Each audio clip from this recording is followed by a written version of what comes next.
So these are the lying down exercises. What you need for this is either a yoga block. Don't worry if you haven't got one of those, you can use a nice thick cushion. So it needs to be thick, it needs to be fairly thick with quite a bit of firmness, because we're going to put it between our legs and squeeze. So we're going to use the adductor muscles, which have a connection with the pelvic floor and with the lower belly, or the rectus abdominis, which we're trying to close the gap. Okay, so what I will do with each exercise, I'm going to talk you through it, and then you can pause the video and you can do a number of exercises on your own. So I'll give you the instruction, pause the video, you can do the number of repetitions. Ideally 10 is really good, and then we can go on to the next one, the next lying down instruction video. Okay, so the first one, lying onto your side and then rolling onto your back. I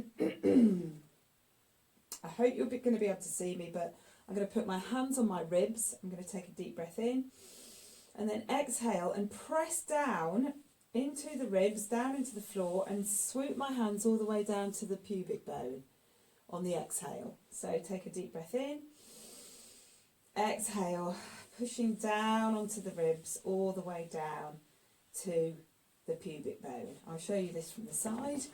Breathing in and then exhaling all the way down. Quite often, after pregnancy, your ribs are sort of displaced, or a lot of your organs are, but the ribs get a bit displaced. So pressing down into the ribs and then down into pubic bone, it also feels really, really nice. And especially if you've had a C-section, it can feel very soothing for you. So pause the video and do that 10 times. And the next position we're going to be in is we're going to cross our arms and give ourselves a little bit of a hug. So it looks like this. Your hands are holding the top of your shoulders, like so, on your back, and you're drawing the elbows down towards the thighs on the back. So if you've got big breasts and you can't reach your shoulders, then that's fine. The actual act of drawing the elbows down to the down towards this part of the body, down towards your pubic bone, down towards your thighs, will automatically engage your belly button, because we're going to do that on the exhale. Let me move that. It all happens on the exhalation. So let's do this. Inhale, take a deep breath in. Exhale, just draw the elbows down towards the thighs. And then inhale.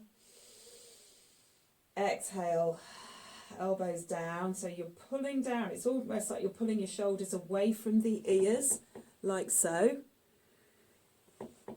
And then you release on the in-breath.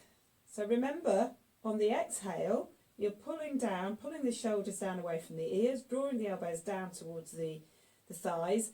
And, of course, in the previous videos, when you exhale, you lift the pelvic floor and drop the belly button. It's a really powerful move when you try that. So you're going to do those on both sides. So just have a little stretch out and then bring your hands over the other side, because this will target a different part of the abdomen. So again, just make sure that you've got this, that you understand what I'm saying. Your hands are cupped over the top of the shoulders, and you exhale and pull the elbows down. And as you pull them down, you drop the belly button into the spine and lift the pelvic floor and release. So try that, pause the video and try that on your own, building up to 10 goes. This is where you need the block or the firm cushion, and I'm going to put that between my knees. Okay, so you can either put it further up. That's not very comfortable for me because it digs into the top of my knees. So I'm going to squeeze it between my knees like that, and then rolling over.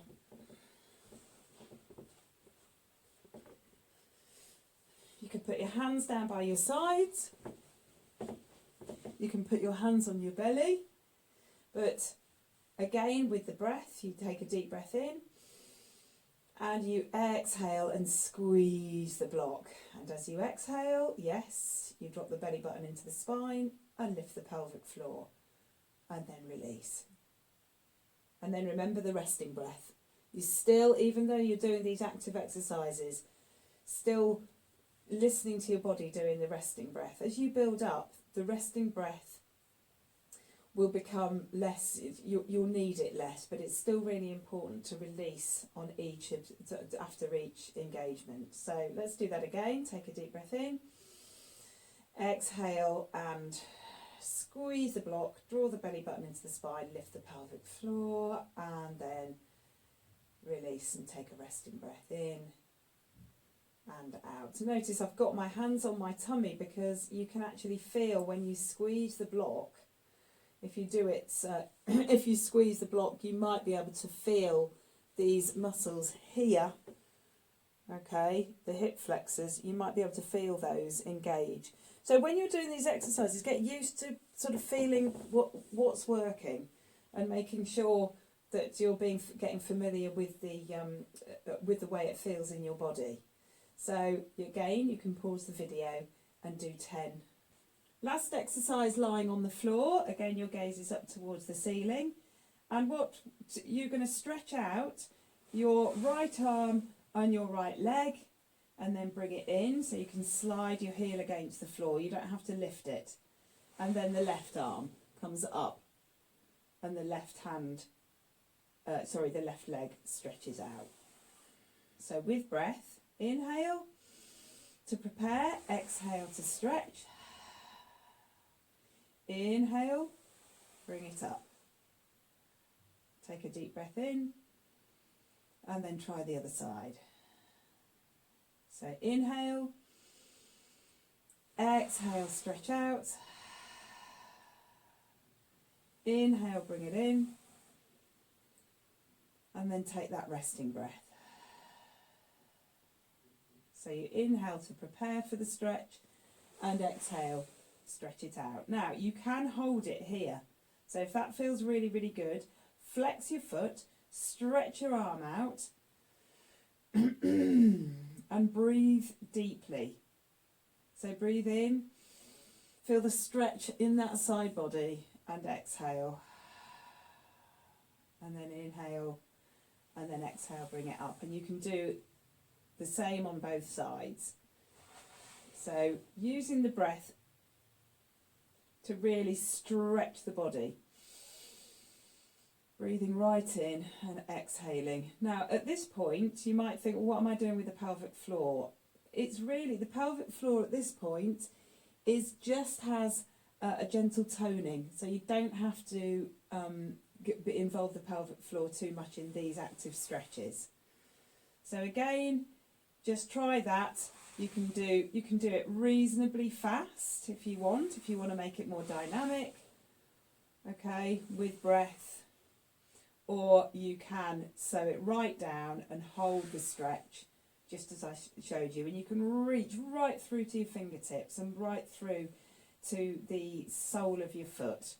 So the foot is flexed, okay, like so. And even then, you might want to point and flex your foot and have a little play around with it there, because that feels really, really good.